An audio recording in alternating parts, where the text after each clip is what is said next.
रिश्ता तलाश करते वक्त ईमानदारी को कैसे चेक करें। आजकल ये बहुत सवाल सामने आ रहा है। बहुत ज़्यादा लोग सवाल करते हैं कि मौलाना साहब, हमने अपने बच्चे का रिश्ता किया है, अपनी बच्ची का रिश्ता किया है, तो ये मसाइल सामने आ रहे हैं। हमने फलां जगह रिश्ता किया है, वो तो कादियानी थे। तो आज का सवाल है कि रिश्ता तलाश करते वक्त ईमानदारी को कैसे चेक करें। ईमानदारी के दो मतलब हैं। एक मतलब है अमानत, अमीन होना, और एक मतलब है ईमान रखना, मुसलमान होना, मोमिन होना।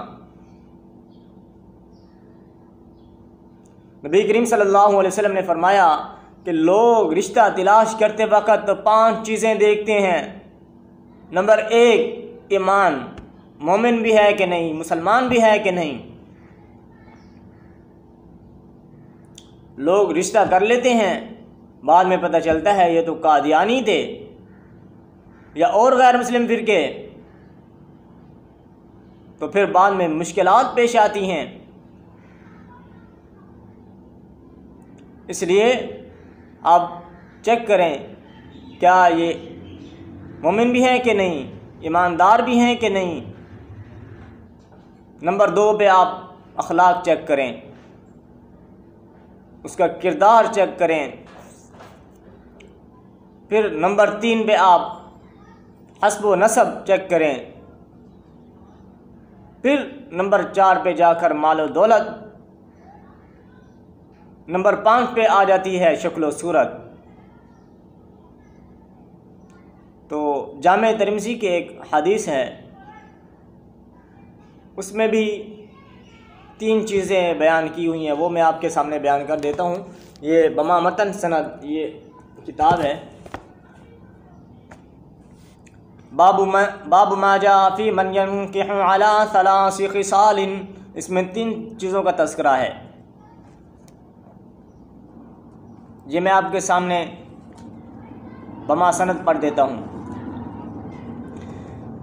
वबिही क़ाल हद्दसना अहमद इब्न मुहम्मद इब्न मूसा हद्दसना इसहाक़ इब्न यूसुफ़ अल-अरज़क़ हद्दसना अब्दुल मलिक अन अताइन अन जाबिर रज़ियल्लाहु अन्हु अन नबी सल्लल्लाहु अलैहि वसल्लम क़ाल इन्नल मरअतु तुनकहु अला दीनिहा व मालिहा व जमालिहा। अब यहाँ 3 चीज़ें आ गईं।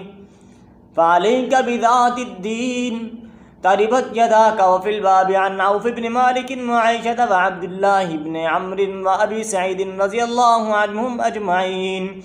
हदीस जाबिर रज़ियल्लाहु अन्हु हदीसुन हसनुन सहीहुन। अब यहाँ 3 चीज़ों का तज़किरा था। ये अला दीनिहा व मालिहा व जमालिहा, आपने दीन को चेक करना है, माल को चेक करना है, फिर आखिर पे जाके शक्ल सूरत है। तो और भी साहित्य की अहादीस हैं जिसमें आपको ये 5 चीज़ें मिल जाएंगी जो मैंने आपके सामने बयान कर दी। आप इन 5 चीज़ों का ख्याल रखेंगे तो इंशाअल्लाह अल्लाह आसानी फरमाएंगे आपके लिए। तो नबी करीम सल्लल्लाहु अलैहि वसल्लम ने फरमाया कि सबसे तरजीह आपने जिस बात को देनी है वो दीन है। आपने सबसे पहले दीन को देखना है। बाकी आप हस्ब व नसब भी देख लीजिए, माल व दौलत भी देख लीजिए, शक्ल व सूरत भी देख लीजिए, कोई हर्ज की बात नहीं। लेकिन सबसे जो ज़्यादा आपने तवज्जो देनी है वो है उसके ईमान पर। आपने सबसे ज़्यादा तवज्जो देनी है, उसके ईमान को देखना है।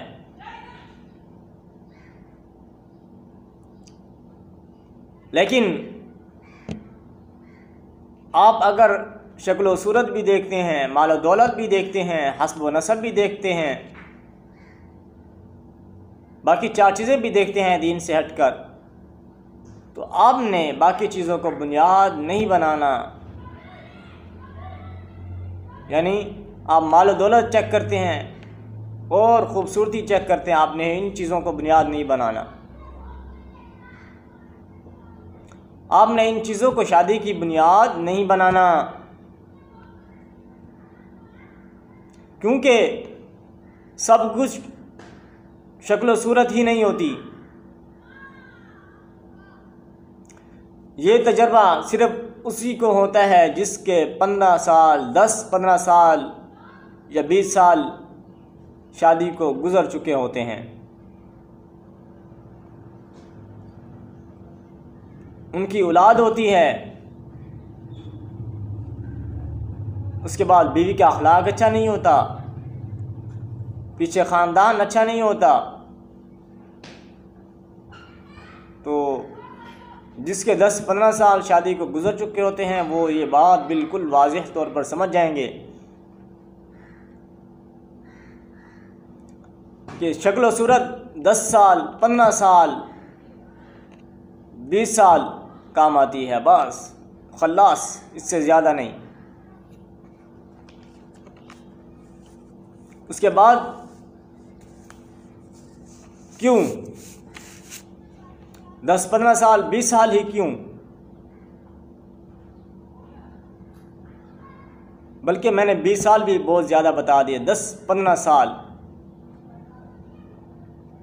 10-15 साल शक्ल सूरत काम आती है, वो भी 24 घंटों में से ज़्यादा 2 घंटे 1.5-2 घंटे काम आती है, ज़्यादा से ज़्यादा 1.5-2 घंटे यौमिया ज़िंदगी में से।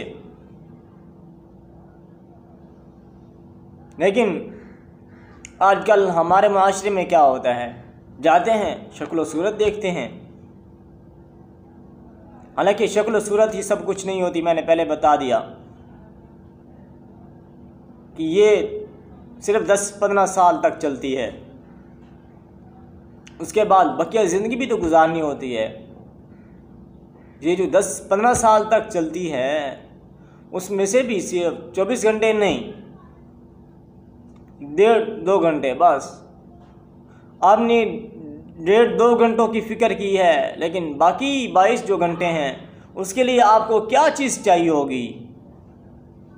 आपको बाकी 22 घंटे ज़िंदगी गुजारने के लिए अखलाक चाहिए होगा। अगर बीवी का अखलाक अच्छा नहीं है, उसका पीछे ख़ानदान अच्छा नहीं है, तो आपकी ज़िंदगी बेकार।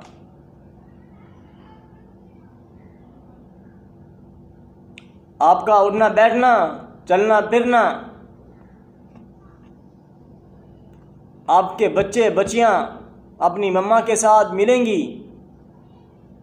अपनी खाला के साथ मिलेंगी,